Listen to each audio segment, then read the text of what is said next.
Hey everybody, this is William from the Godzilla Files coming at you today with a new book review, and today we're going to be looking at the monster series Godzilla. This was a book that's probably from a lot of our childhoods. It was in my library and pretty much every library that I was in when I was younger. It's a pretty interesting book. My friend gave it to me to kind of read over, and he knew I wanted to do this review, so I want to kind of just talk about it because I think everybody has fond memories of this book. But when you actually go into it, it's kind of funny and a little weird, so sit back and enjoy. So right off the bat, this was a book, like I said, that was in my library, my school library, pretty much anywhere that I went. And for a very long time, it was the only Godzilla book that I knew about. You know, obviously, once Godzilla 98 came out, there was tons of different Godzilla books. But really, for a lot of people, this was the only way to get kind of information about Godzilla because at one point, there was really no such thing as the internet. So, you know, this book kind of holds a special place in my heart. Now, I don't know how many people have actually read it recently, but it's kind of a crazy read. Overall, the information is somewhat correct, but there's a lot of stuff here that is completely wrong.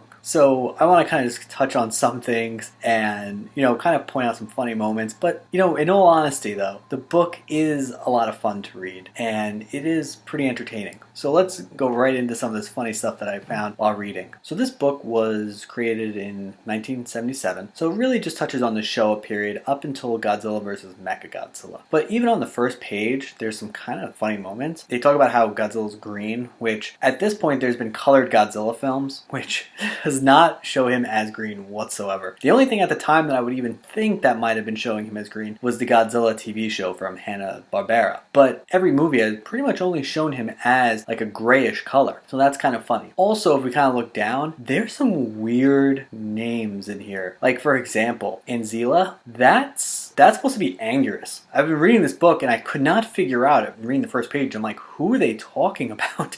But it is actually supposed to be Anguirus, which I haven't watched Gigantus, the fire monsters, in a very long time. So I would have to kind of see if that maybe that's what they called him in that, but I don't think that's the case either. So this is just a strange name. And apparently there was two spiders at one point, a Spiga and a Gamakura, which I don't even know. I mean, I think the first one's supposed to be Spiga, but again, this is such weird stuff, and I don't know how he kind of screwed this up, but it is kind of funny, and it's crazy to me that Manda, Baragon, and Gorosaurus are all correctly mentioned. So I don't know how he kind of tripped over such easy ones, but it's just kind of funny in that way, and it just kind of shows you how little information was probably out there for him to make a book on. Now, for the most part, the book actually follows the Godzilla Showa period, but they do actually talk about Rodan and Mothra in between them. So it's pretty interesting. It would give someone who has no information about Godzilla or these other films the briefest of synopsis. And overall, it's pretty good. You know, I would say this is probably definitely geared towards kids. There is no information in here that you haven't already read and in more detail. So this isn't something that you need to kind of go crazy looking for because the information in here is either wrong or there's better places to find it. Now, the funny part about this book is when you get to King Kong versus Godzilla. This was still at the time when there was believed to be two cuts of the film. One where King Kong wins and one where Godzilla wins. I love this because I think this is kind of like a funny thing about the Godzilla series, that there was kind of like this urban myth of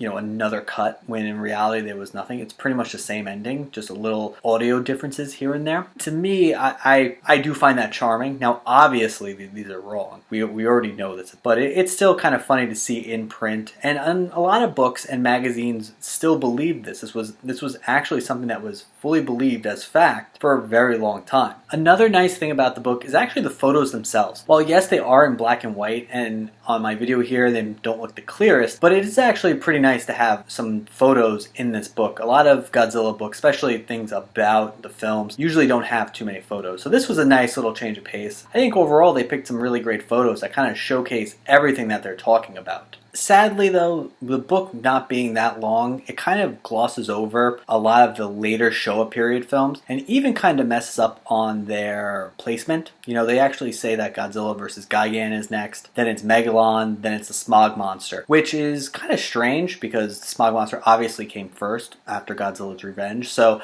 again, I don't know why that kind of got screwed up, but it's sad because I think those are some interesting films that should not have been glossed over, and I think you could have made a really cool book by by kind of talking more about it. But the earlier Showa films are definitely well represented in this book. There's quite a few paragraphs on them. Even the like I said, the Rodan and Mothra films get a lot of time in this book. But realistically speaking, after Destroy All Monsters, you're not getting that much information about the films. Another thing that I actually really liked was the fact that they went behind the scenes on how these films were actually made. Now, they dumbed it down for us kids at the time because really there was no easy way to explain it, but it actually does a really good job and it actually breaks everything down in some photos. So again, this was a nice small addition. It's only maybe a couple of paragraphs, but I actually do like it a lot. So honestly, at the end of the day, this book is a trip down memory lane. I think this was a staple of a lot of people's childhoods growing up, and it's actually a fun book overall. Again, I don't think you should be paying $100 or more for this book on eBay. That's ridiculous. It's not worth it, but it is still a fun read. You know, it is still kind of funny to see, you know, how they talked about Godzilla back in 1977. And to this day, I think it's a book that really got people more into Godzilla. So it's very important at the end of the day for all of us as fans, because before 1998, there was not a lot of information about Godzilla and the movies themselves. So this was kind of a way to get more information. Again, I think this is definitely geared towards children, so, you know, keep that in mind. If you pick it up, it's not going to be heavily detailed, but at the end of the day, it's still a fun book to read.